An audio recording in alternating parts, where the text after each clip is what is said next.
Genç Bakış'tan merhaba değerli izleyiciler. Yeni bir programla sizlerleyiz. Bu hafta Ahmet'teyiz. Gündemimizde barış ve demokratik toplum süreci olacak. Gençlere hem bu süreci hem de bu süreçten ne beklediklerini soracağız. Programımız başlıyor.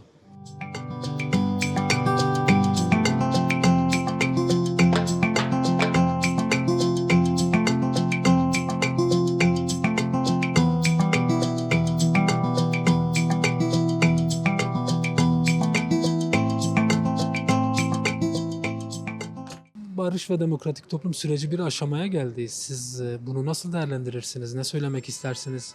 Öncelikle önderliğimizin 27 Şubat'taki Kenefesi'yle başlattığı çözüm süreci zemininin tamamen arkasındayız. Çözüm sürecinin gerçekten çok ileri seviyede yol kat ettiğini de görüyoruz. Ama halen Türkiye Cumhuriyeti Devleti'nden gelen yasal bir adımlar yok. Bu süreçte devletin gerçekten daha fazla elini taşın altına koymasını istiyorum bir halk, bir genç, bir vatandaş olarak. Çünkü zaten bugün partide ki insanlar, parti, önderliğimiz elinden gelen her şeyi yapıyor. Dediğim gibi sonuna kadar önderliğimizin arkasındayız. 4 Ocak'ta bir mitingimiz olacaktı. Hava şartlarından dolayı ertelendi. Aslında miting olmamasına rağmen, ertelenmesine rağmen çok güzel bir şekilde cevabı verdik zaten. Halk çok güzel bir şekilde iradesini zaten ortaya koydu. Çok güzel kesimlere bu cevap verildi. Dediğim gibi tekrardan bu mitingin tarihi belli olursa alanlara gidip sonuna kadar önderliğimize güvendiğimizi, süreçte de yanında olduğunu tekrardan göstereceğiz. Sürecin kalıcılaşması için devletin nasıl adımlar atması lazım? Yani sürecin kalıcı olarak ilk öncelikle ana dilde eğitim. Bence yasaların değişmesi de gerekiyor. Çünkü yasal bir düzenleme olmadıktan sonra herhangi bir şeyin olacağını düşünmüyorum. Yani öncelikle zindandaki ağır hasta tutsak arkadaşların bırakılması gerek. Ondan sonra kırsaldaki alan arkadaşların gelmesi gerek. Ondan sonra operasyonların, gözaltıların devam etmemesi gerek. Çünkü halen mesela baktığımız zaman paylaşımlarda geçenlerde Şırnak'ta operasyonla örgüt propagandasından alınan gençleri görüyorum. Yani halen sistemin bu politik yaklaşımları devam ediyor. Bunların olmaması gerek. Bir yandan çözüm süreci deyip diğer taraftan sen halen operasyonlarına devam edemezsin. Bu şekilde. Sürecin yürümesi açısından Kürt Halk Önderi Abdullah Öcalan'ın fiziki özgürlüğü sağlanmalı mı sizce? Tabii ki de yani biz zaten bugün milyonlar olarak öncelikle önderliğimizin özgürlüğünü talep ediyoruz. Miting alanında da mitingleri yapma amacımız da bu. Yani söylemek gerekirse çok uzatmadan şunu söylemek istiyorum Kürtçe. Hatta sarok azad ne ve aşiti şaşitiye.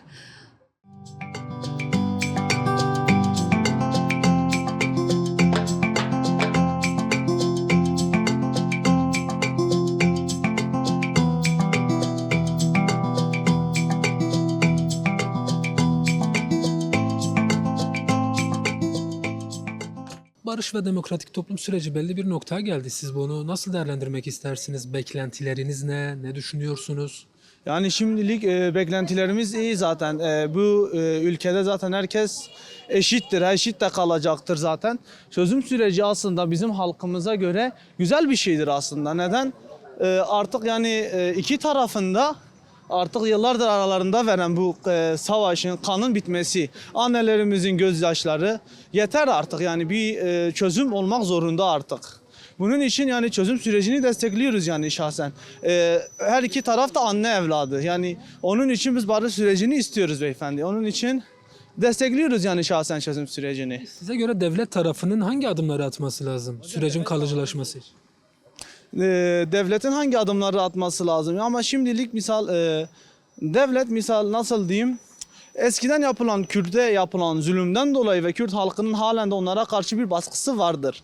Buna karşı nasıl diyeyim biraz da artık daha da yapıcı bir hale gelmemiz lazım aslında devlet tarafından da. Misal kayyumlar her sene yapılan bir şey. Kayyumların artık atanmaması lazım. Halkın kendi iradesine göre artık belediyelerini yönetme imkanı olabilir. Yani misal Batman oluyor, Van oluyor, kayyumlar atanıyor. Artık bunların atanmaması lazım. İnsanların seçtiği seçimlere saygı duyması lazım devletin. Ben buna karşı birazcık hafif bir tepkimiz var halk olarak yani kayyumlara karşı.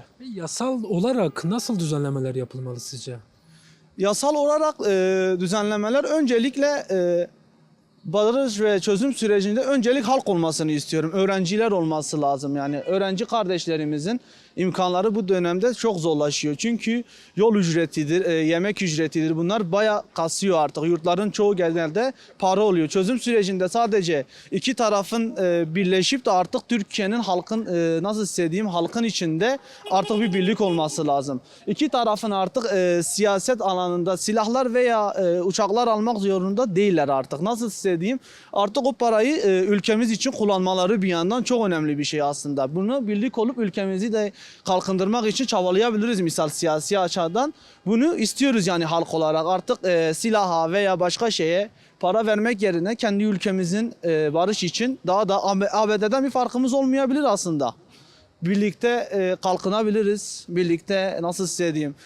ABD'den bir farkımız yok aslında. Başka ülkelere göre de bir farkımız yok aslında. Birlikte bir olup ülkemizi kalkındırabiliriz. Ekonomimizi düzeltebiliriz. Öğrenci kardeşlerimiz ve Türkiye'nin şu an açlık sınırı diyorlar. Aç yok. Türkiye'de şu an bakınca %10'luk kısmı sokaklarda aç halk var yani. Bu asgari ücret de oluyor. Misal asgari ücrette de nasıl söyleyeyim? Halkın biraz daha halka daha da biraz önem göstermemiz şart. Artık çözüm sürecini halka olarak odaklanmak lazım. Yani silahla, kanla, kavgayla değil. Bir ülkede eşitlik en önemli şeydir. Eşitliğimizin olması lazım. Size göre Kürt Halk Önderi Abdullah Öcalan'ın rolü ve etkisi nedir bu süreç için? Bu süreçte Abdullah Öcalan'ın rolü ve etkisi nedir? Abdullah Öcalan yıllardır bu isyanlara, bastırılan isyanlara karşı bir Kürt topluluğu yaptırmıştır. Yani zamanında görülen zulümlerden dolayı Abdullah Öcalan böyle bir etkin topluluk kurmuştur. Benim şahsi irade ve düşüncem. Yani zamanında yapılan bu eziyetler ve baskılar olmasa Diyarbakır halkına veya başka halklara, Lazza, Çeçene ve tarzı halklara nasıl söyleyeyim baskı ve zulüm olmasaydı yani bence böyle bir Abdullah Öcalan da böyle bir toplum böyle bir şey yapmazdı örgütlenme sanırsam. Ben böyle düşünüyorum şahsen. Kürt Halk Önderi Abdullah Öcalan'ın fiziki özgürlüğü sağlanmalı mı sizce? Şu an Kürt halkının %60'ı %70'i halen Abdullah Öcalan'ın sözünü dinlediğinden önder olduğu için gördüğü için saygı duyuyoruz yani. Herkesin kendine göre bir stratejisi bir önderliği vardır.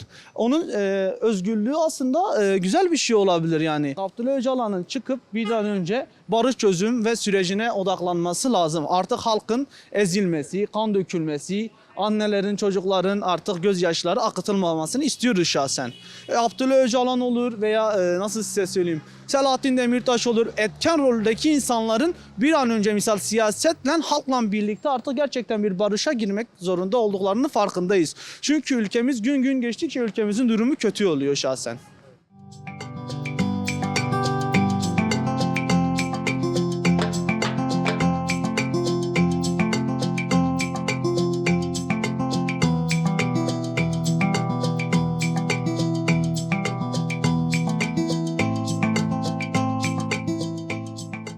Barış ve demokratik toplum sürecinin geldiği noktayı nasıl değerlendirmek istersiniz?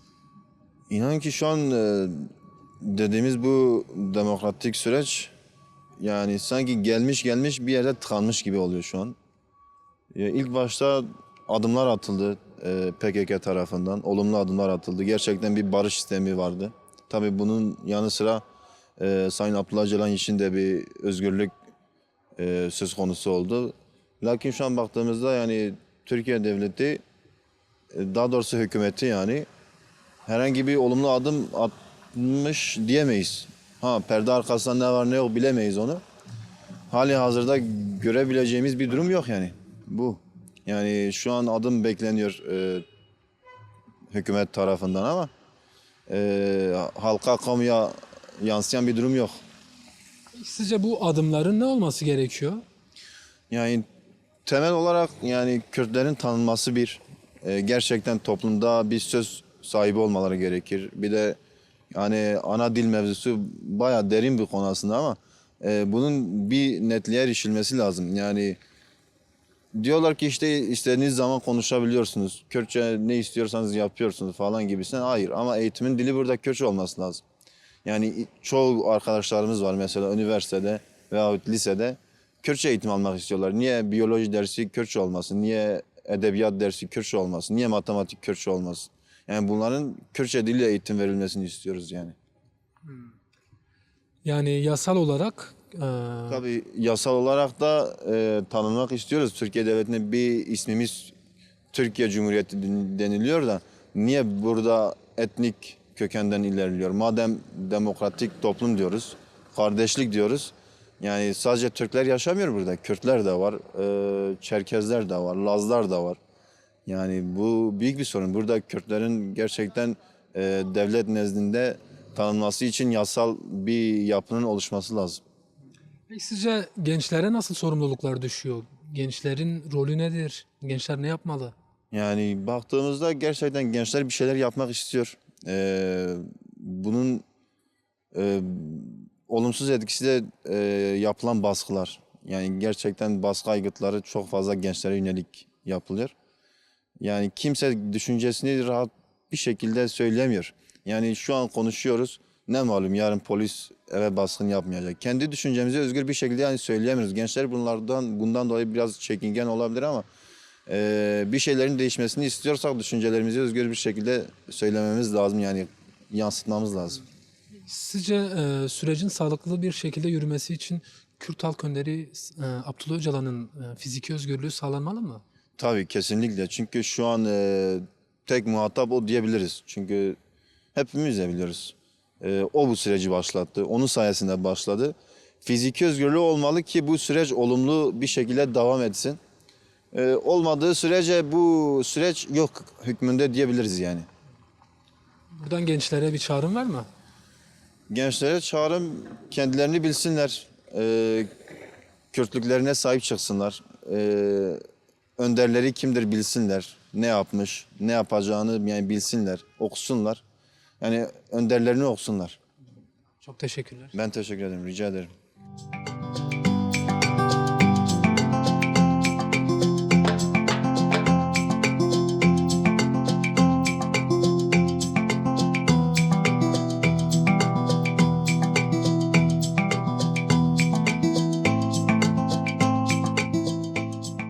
Barış süreci olması için bence hani herkese eşitlik hakkı verilmesi lazım. Eşitlik hakkı da verilirse, Kürt-Türk ayrımcılığı yapılmasa burada bir sorun kalmaz benim için. Bu eşitlik nasıl olur?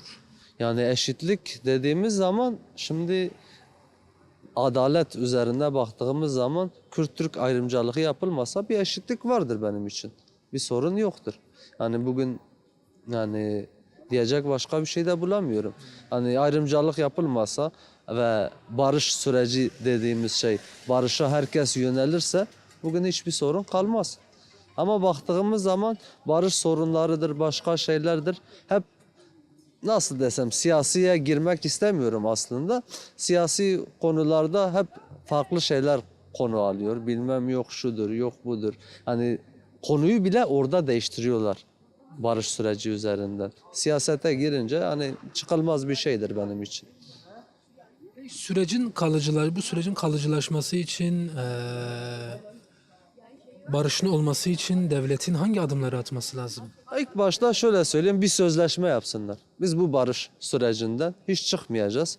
Barışta kalacağız ve birbirimizin kalbini kırmadan dimdik ayakta duracağız. Yasal düzenlemeler de buna göre yapılmalı diyorsun. Tabii yasal düzenlemeler yapıp sözleşmeleri kanunen yerine getirmeliler. Gözle görünen bir şey olmalı. Gözle görülmediği zaman hiçbir şey elde edemezsin. Hani sen şimdi bir bahçeye bir tohum atarsın ama su vermeden onun yeşermesini bekleyebilir misin? Bekleyemezsin.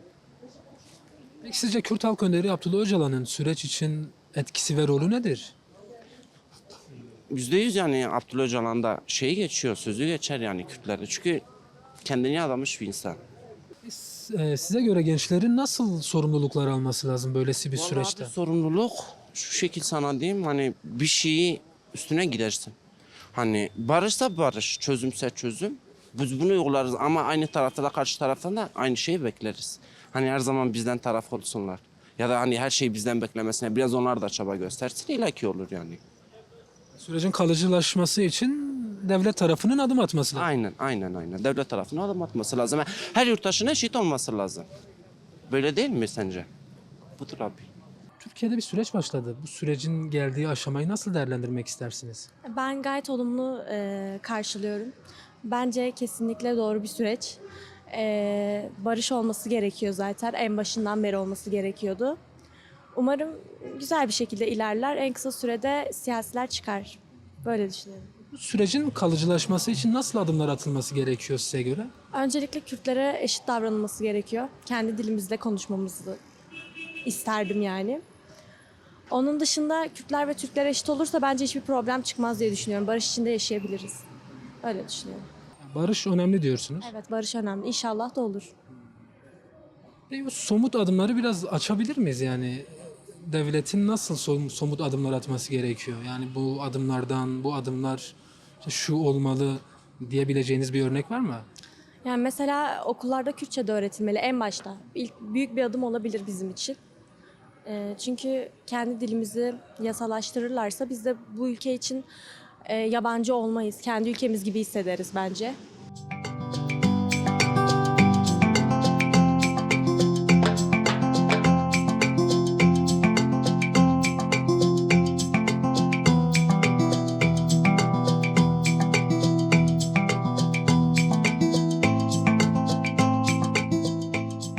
Bu barış ve demokratik toplum sürecini nasıl yorumlarsınız? Ne düşünüyorsunuz? Yani olumlu düşünüyoruz. İnşallah başarıya ulaşacaktır.